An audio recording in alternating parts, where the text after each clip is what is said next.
Bapak kira saya bukan penghafal Quran? Saya penghafal Quran juga. Saya punya sanad Quran juga.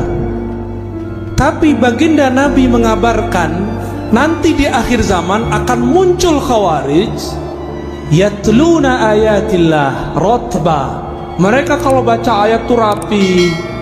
Kita nggak paham maksudnya apa. Ternyata di akhir zaman menjamur rumah-rumah tahfiz. Nama saya Azmi Rozali. Tadi pagi hadir, subuh kemarin hadir di Masjid Al-Mansa. Saya di khutbah tadi menangkap Ustadz memberi stigma tertentu negatif kepada para pesantren hafiz, adik-adik kita yang sedang berjuang untuk menghafal Al-Quran saat ini, Ustadz. Dan itu hampir jatuh air mata saya mendengar hal itu disampaikan di khutbah. Pertanyaan saya adalah, sebelumnya kalau itu diucapkan oleh Presiden Amerika, kami sudah biasa, Ustaz. Saya sudah biasa. Kalau itu diucapkan oleh kaum buzzer yang membenci Islam, kami juga sudah biasa, Ustaz. Ini yang sekarang yang ngomong saya. Tapi kalau gitu kan? sekarang yang bicara itu, Ustaz, memang agak hampir jatuh air mata saya, Ustaz. Jadi, kenapa Bapak jatuh air matanya? Apa saya menyerang orang rumah tahfiz? Iya, Ustaz. Bapak salah paham. Dari khutbah itu yang saya tangkap itu, Ustaz, memberi stigma negatif kepada para kelompok hafiz Al-Quran. Terima kasih. Assalamualaikum warahmatullahi wabarakatuh. Assalamualaikum warahmatullahi wabarakatuh. Bapak kira saya bukan orang rumah tahfiz? Saya orang rumah tahfiz juga, Pak. Bapak kira saya bukan penghafal Quran? Saya penghafal Quran juga. Saya punya sanad Quran juga. Tapi baginda Nabi mengabarkan nanti di akhir zaman akan muncul khawarij yatluna ayatillah rotba. Mereka kalau baca ayat itu rapi. Kita nggak paham maksudnya apa. Ternyata di akhir zaman menjamur rumah-rumah tahfiz. Disitulah masuk khawarij. Saya nggak menyalahkan rumah tahfiz, tapi saya menyalahkan kalau rumah tahfiznya kemasukan. Paham?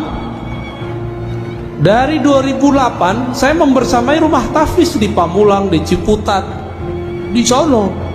Kita ngajar mereka. Bahkan saya sampai sekarang masih ngulang-ngulang hafalan saya lah, ya, masih. Nggak ada stigma negatif. Stigma negatif itu kalau rumah tahfiz sudah kemasukan, dan itu kejadian, Pak. Jamaah kita udah ngurus masjid sekian tahun. Ada anak tetangga ditaruh di rumah tahfiz. Rumah tahfiz namanya kayak sahabat gitu. Ya, pas Ramadan ada surat dari madrasahnya untuk berceramah berkultum. Apa isi kultumnya? Dari awal sampai akhir menyalahkan amalan di masjid itu. Anaknya baru berumur 9 tahun. Kemasukan nggak? Kemasukan, Pak. Itu di sana, di pusat itu. Saya nggak tahu nasibnya kalau di sini. Maka supaya tidak kemasukan, tolong orang-orang sekitar atau praktisi tahfiz bersanad dalam Al-Quran. Bukan hanya sanad bacaan, tapi juga sanad pemahaman. Jadi stigma negatif kita kepada orang yang menyusup kepada rumah tahfiz, bukan rumah tahfiznya. Saya mau tanya, Pak, dari dulu negeri ini sudah ada belum pesantren tahfiz? Bapak jujur, sekarang yang buka rumah tahfiz, hafiz gak? Jujur aja, Pak. Hafiz gak? Rentan gak kemasukan? Itu maksud saya, paham? Kenapa kita kalau mau mengurim anak kita tahfiz gak dikirim ke pesantren tahfiz? Di mana pesantren tahfiz di Indonesia paling maju? Anak kecil-kecil, Pak, kayak gini hafiz 30 juz banyak. RCTI kan baru muncul kemarin sore, yang digawangi oleh Syekh Ali Jaber almarhum. Kalau di Kudus, di Krapia, Pangandaran itu udah biasa bocah-bocah kecil hafal Quran. Tapi di Kudus ada syarat ijazahnya, nggak boleh ikut musabaqah, nggak boleh ikut lomba Quran, nggak boleh. Anak-anak kecil hafiz Quran 30 juz, antum percaya nggak? Segede-gede gini. Kelas 6 SD udah ulang sekian kali. Masuk SMP udah belajar qiraat mereka sebagian. Kita ini giliran politik ustadz gak boleh ngomong politik, giliran kimia kedokteran ustadz gak boleh ngomong. Giliran antum gak ahli Quran, punya rumah, pengen beramal, gak percaya sama ustadz, udah buat aja rumah tahfiz, gaji aja ustadz. Kita ini siapa bisa gaji-gaji orang? Emang kita bisa menjamin Quran yang kita sebar itu sahih? Ini mohon maaf nih orang-orang kaya ya, antum percaya deh sama ustadz, percaya sama ulama yang bersanad. Ini ngeliat ustadz udah curiga dulu ya. Akhirnya rumah tahfiz nggak dilepas-lepas, buat pesantren bangunannya doang. Banyak pak, saya udah jalan, orang kaya bingung mau beramal, dia buatlah pesantren, judulnya tapi gurunya nggak ada. Dimintalah seorang ustadz ngajar 3 bulan kabur, ganti lagi ustadz setahun bubar semua. Dia kira pesantren itu kalau ada bangunan terus tengahnya ada masjid berkubah terus ada kaligrafi, dia mengira pesantren itu begitu. Pesantren bukan itu pak. Pesantren itu guru murid, kiai santri, ngaji, baru ada bangunan. Kalau orang sok beragama, dia buat bangunan dulu, dia kira bisa bikin pesantren. Paham? Yang ngerti pesantren siapa?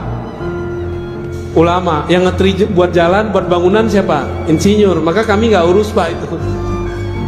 Kita ini sering membatas-batasi ustadz, tapi kita kemudian ngambil wilayah dia. Ya. Jadi kalau nggak pakar-pakar amat, lu serahin ke pakarnya. Rentan sekali. Dan bapak percaya atau tidak, salah satu guru saya didatangi salah satu gerakan rahasia di dunia, saya nggak usah sebut, dan mereka mengatakan apa, disampaikan ke kita waktu itu. Ini bapak percaya atau tidak, ini bukan stigma negatif. Rumah-rumah tahfiz, mahat tahfiz yang tidak jelas sanadnya itu proyeknya kami. Itu mereka yang ngomong tahun lalu, untuk mengadu ulama-ulama yang ada di pesantren-pesantren dengan orang yang juga berkopiah, ngafal Quran tapi isi dalam kolbunya tidak ada Quran, dia cuma ngapal. Ini mohon maaf pak, kita ini kan termakan. Kalau makof tuh ke ahli Quran. Ahli Quran itu ada yang pakarnya hafalan, ada yang pakarnya tafsir, ada ahli Quran pakarnya di hadis, ada ahli Quran pakarnya di fikih, ada ahli Quran pakarnya di tasawuf. Itu semua ahli Quran, bukan yang cuma tamatan Quran pak, hafal tahfiz enggak. Apakah bisa mengamalkan Quran tanpa ilmu fikih? Apakah bisa mengamalkan Al-Quran tanpa ilmu akidah? Kan nggak bisa. Jadi tolong diluruskan pak ya, saya tidak pernah punya stigma negatif kepada penghafal Quran. Saya cuma mengkhawatirkan jika rumah-rumah tahfiz dibuat oleh orang yang bukan ahli agama, nanti kesusupan oleh kelompok khawarij. Itu aja pak.